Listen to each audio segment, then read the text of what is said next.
terkait tentang Minangkabau dengan Pancasila, maka kita bisa lihat satu persatu dari sila-sila itu. Sila yang pertama misalnya ketuhanan yang Maha Esa. Maka berbicara tentang ketuhanan, saya masuk ke suku Akit, suku Laut, suku Sakai, suku Talang, suku Anak Dalam, suku Kubu. Maka di sana masih ada orang yang tidak bertuhan. Saya menyaksikan sendiri mereka menggantungkan kain-kain putih lalu tidak tahu apa yang mereka sembah. Masih ada suku-suku Melayu tua yang belum bertuhan. Tapi Minangkabau tidak hanya bertuhan, mereka justru membuat orang yang tidak kenal Tuhan menjadi bertuhan. Berbicara tentang sila pertama, ketuhanan yang Maha Esa. Saya menyampaikan tausiah di sebuah pulau di Aceh, Semelu. Di sana saya diajak berziarah ke salah satu makam tua, dan orang tua yang menyebarkan Islam itu berasal dari bumi Minangkabau. Kemudian saya pula bertausiah di Sulawesi Tengah, di Palu. Di atas bukit di Palu itu juga ada makam tua penyebar agama Islam, juga datang dari bumi Minangkabau. Oleh sebab itu, sila pertama ketuhanan yang Maha Esa, maka Minangkabau adalah para suluk di tengah gelap yang membawa siar Islam. Yang kedua tentang kemanusiaan. Di depan rumah orang Minangkabau ada rangsiang, tempat menyimpan beras. Beras itu dibagi-bagi lagi. Ada beras yang dimakan keluarga, tapi juga ada beras yang jadi makanan untuk fakir miskin. Orang Minangkabau adalah orang yang paling peduli terhadap kemanusiaan. Oleh sebab itu, orang Minangkabau membuka rumah makan. Mereka tidak menganggap pekerja itu sebagai kuli yang digaji, tapi mereka dianggap sebagai saudara yang sistemnya bagi hasil. Karena mereka melihat sebagai kemanusiaan. Itu maka rumah makan berkembang pesat yang hari ini dia menjadi tukang angkat piring. Tahun depan dia insya Allah akan punya rumah makan. Kemanusiaan. Tentang persatuan Indonesia. Orang Minangkabau amat sangat cukup rukun dan syarat untuk membuat sebuah negara. Masalah diplomasi, tidak ada yang lebih hebat daripada diplomasi Haji Agus Salim.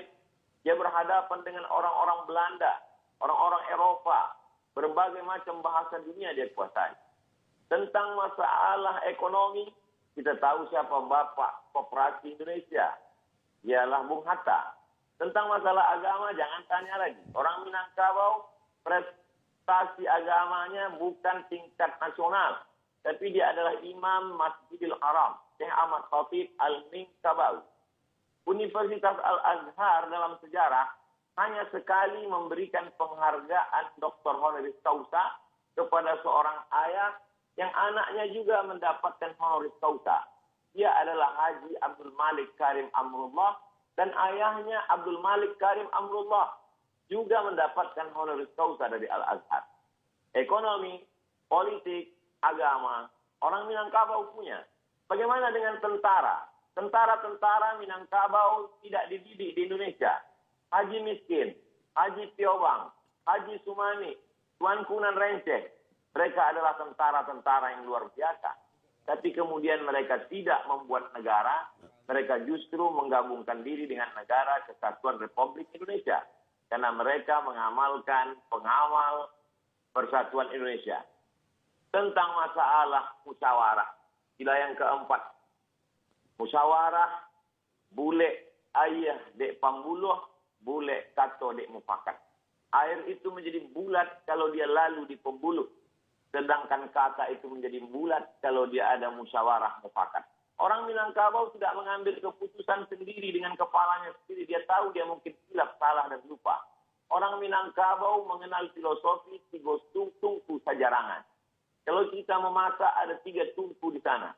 Tungku inilah yang menampung dandang yang begitu besar. Tungku ini juga yang merasakan panasnya api di bawah. 3 tungku sajarangan, nenek mama, alim ulama, cerdik pandai. Orang Minangkabau berkata, duduk sendiri sampai duduk bersama lapang. Duduk sendiri terasa sempit, tapi kalau duduk bersama terasa lapang. Kenapa demikian? Karena mereka lebih mengutamakan musyawarah dan mufakat. Lalu kemudian tentang keadilan sosial. Orang Minangkabau amat sangat adil. anak didukung, kemanakan dipangku. Perempuan Minangkabau tidak pernah perlu jauh dari kampung halaman untuk cari makan. Kenapa demikian? Karena mereka punya nenek mama yang adil. Perempuan tidak pernah mengalami diskriminasi. Karena perempuan ada harato tinggi yang tidak dibagi. Sebagian ulama mempermasalahkan harato tinggi. Kenapa tidak dibagi menjadi ahli waris? Karena itu sebenarnya adalah wakaf keluarga. Ketika seorang perempuan tidak punya suami atau ayahnya meninggal, tidak keluarga laki-laki, tidak ada. Siapa yang akan menyara hidup dia, memberi makan dia? Ada harato tinggi. Mereka amat sangat mengutamakan keadilan. Orang Minangkabau amat sangat Pancasilais. Mana buktinya? Dari mulai Sabang sampai Papua. Pesawat saya mendarat di Sorong. Begitu turun saya di airport, tangan melambai dari jauh. Saya suruh dia mendekat ke mobil saya tanya, ada apa? Ambo urang Payakumbuh. Betapa jauh tempat kita memandang, tapi orang Minangkabau sampai juga ke sana. Saya diminta untuk memberikan sepatah dua patah kata untuk penggalangan dana Surau Sydney namanya. Tidak hanya ke Indonesia, sampai ke Sydney orang Minangkabau bisa bersosialisasi. Dia diterima di mana dia berada. Karena orang Minangkabau punya filosofi di mana tanah diinjak, di situ langit dijunjung. Di mana bumi dipijak, di situ langit dijunjung. Orang Minangkabau tidak pemarah. Orang Minangkabau tidak pendendam. Orang Minangkabau bagaimana berdebat hebatnya Muhammad Yamin dengan Buya Hamka. Tapi kemudian sebelum meninggal dunia, apa kata Muhammad Yamin? Nanti jenazahku tolong dibawakan oleh Buya Hamka ke kampung halaman. Mereka memang berdebat.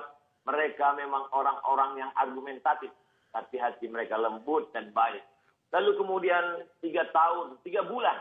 Kalau kita merdeka 17 Agustus, 3 bulan sebelum itu, 29 Mei 1945, maka Muhammad Yamin, putra Minangkabau, sudah menyuarakan tentang pri kebangsaan, kemudian pri kemanusiaan.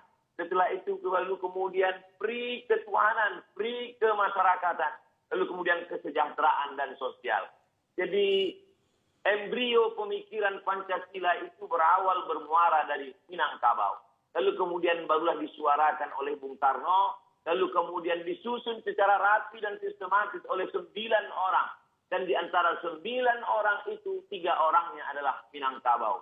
Agus Salim, Sultan Syahrir, dan kemudian pula Agus Salim, Muhammad Yamin, dan Bung Hatta. Kalau 9 orang ada 3 orang Minangkabau, maka sesungguhnya Minangkabau mewarnai setiap gerak langkah pemikiran orang Indonesia. Jadi saya kira ini adalah ikram gratis untuk anak-anak muda Minangkabau supaya dia lebih memahami siapa Minangkabau, apa Minangkabau, bagaimana sejarah orang Minangkabau. Saya menganggap di balik ini semua tentu Ustadz selalu berkata ada hikmahnya, tapi tentu juga di sana ada pelajaran berharga. Man takallama faqad arada aqlahu 'alan nas. Siapa yang berbicara, sesungguhnya dia sedang mempresentasikan isi kepalanya kepada orang banyak. Siapa yang berbicara, dia sedang menunjukkan isi kepalanya kepada orang banyak. Oleh sebab itu, kalau kita tidak terlalu terlatih biasa untuk bicara, lebih baiklah bicara pakai teks, lebih selamat. Karena kita pun memang sudah terbiasa berbicara pakai teks dari dulu sampai sekarang. Saya pun sebelum bicara, saya latih-latih dulu. Mudah-mudahan tidak terpeleset karena kita manusia biasa, boleh jadi kita terlupa, tersilap, dan tersalah. Saya kira demikian, Bang Karno.